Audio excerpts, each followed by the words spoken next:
Yeah, we did. Last night? Yeah, we had a lot of fun. As you can tell by my voice, the yeah, progressively gets worse as the convention. We're all just going to sound like Barry White, but tell me about it. No, it's really cool. I'm like, a little bit hick, and I keep seeing people that... I keep telling them to stop fanboying so hard. I'm like, Jordan, stop. I'll be mid-sentence, I'm like, and it's Bryan Cranston. That's Bryan Cranston. That's the woman who does Lois's voice on Family Guy. Alex Borstein. I saw her last time. Alex Borstein. He does a fantastic impression of Lois from Family Guy. And he wouldn't do it. I was going to try to make him do it.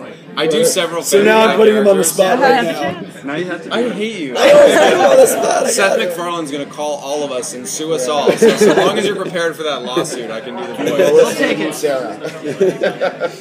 Right, so I can just do it carefully. Lois, you can do Lois. It's the best.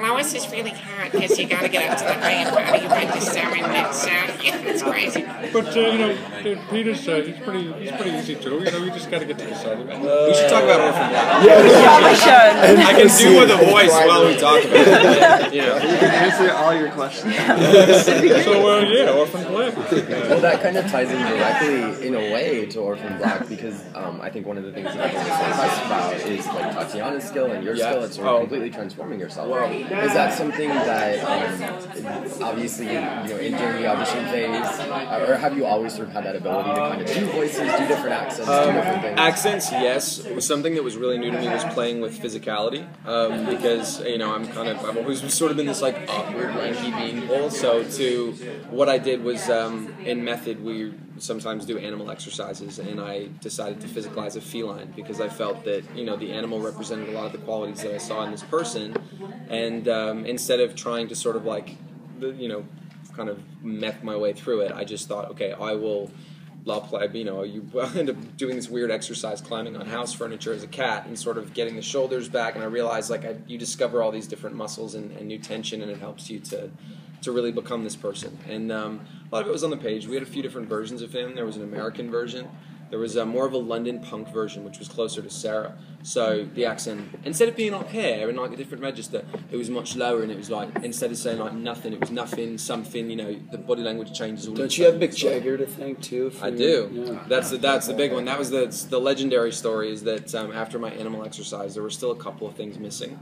And I found this ridiculous video of David Bowie and Mick Jagger doing Dancing in the Street from 1980. And it was the way he was moving his lower body. It was the way he was sort of leading with his pelvis, leading with his... and I was like, oh, that's so, it's so confident, it's so sexual, it's so masculine and feminine at the same time. It's this weird, and Felix is sort of this odd sort of... odd duck. He is an odd duck. He's this weird blend of masculine and feminine. Like, at some points he seems extremely effeminate, and other times you look at him and you're like, you seem like such a guy. I can't figure you out. You're so... And that's fun to play. I think that's very representative of... He'll cut you if you cross him. Oh, he's scrappy. He'll definitely cut you. So is Paul. Paul's pretty scrappy. He's very scrappy. It sounds like a lot of times this season you kind of bailed her out. Which is, what's it like to jump in and be a bartender at a party all of a sudden and stuff like that? It was always kind of, I'd approach all of those scenes with, I'd done a kid show a few years ago. It was a wonderful experience. But, the networks are very conservative in terms of what you can and can't do. And so when I got this show, I was like, I think I'm really going to take the approach of always not, well, how do I play it safe, but what can I get away with? And Felix looks at all of these, everything that he does as an art project. It's all juicy. He doesn't go just because he has to. He doesn't go just because, that's a device the writers have used to sort of get him there. He goes because he gets juiced. He enjoys it. Whether or not anyone realizes, he really genuinely enjoys watching the drama unfold. He loves having, a disaster to take care of. And also because he's Sarah's younger brother, and I don't know if any of you are younger siblings, but there's this weird need to please your older sibling, to get their validation on a constant basis. You'll do anything for them. You don't really ask a lot of questions. That's not true. I'm the youngest in my family, and Are you really? Yes. I don't try to please my sisters. I do. My sisters will be like, they'll come home and they'll be like, Jordy, and I'm like, I'm exhausted. Maybe I've worked 70 hours that week, and they're like, can you make me craft dinner? I'm like, yeah. Sounds like they're taking advantage. They are taking it. I love them anyway. But have you had his craft dinner? I love to It's cook. amazing. Cooking and baking are like my de-stressors. I make a mean scone. If any of you guys ever want to come over. Follow him on Instagram. It's like Martha Stewart. It's like following Martha Stewart. Just I'm so pies embarrassed by and my muffins. Instagram because like I didn't know like what to put on Instagram, so I was like I just would bake stuff and I made almond butter, and I'm like I'm gonna take a photo of this almond butter. So you have a picture of a pie and your almond butter. and then Tat comes on my Instagram and like calls me out, and she's like, "Shut up! If this is gonna be your Instagram, just a bunch of food." So how's it feel, guys, to sort of capture lightning in a bottle with the show and all the reaction you're getting and everything? Oh God, nothing short of phenomenal. I mean, it's just to see it firsthand at the Comic-Con and just to see the passion that the fans have for the show and the energy that they brought to our panels, and it's really overwhelming, actually. Yeah, it was. We were actually talking about. We did a charitable panel before we did our public forum, which was Nerd HQ. It was Zach Levi's Conversations for a Cause, and it was the energy was just palpable in the yeah, room, and it was we like all three of us like I hit it a little better, but they almost started. I'm pretty loud. I held my tears in a little better, but it was really quite emotional, and because you live in a bubble when you work, and you know the only contact that you ever really have with anyone who's watching the show is just through the little sound bites on social media.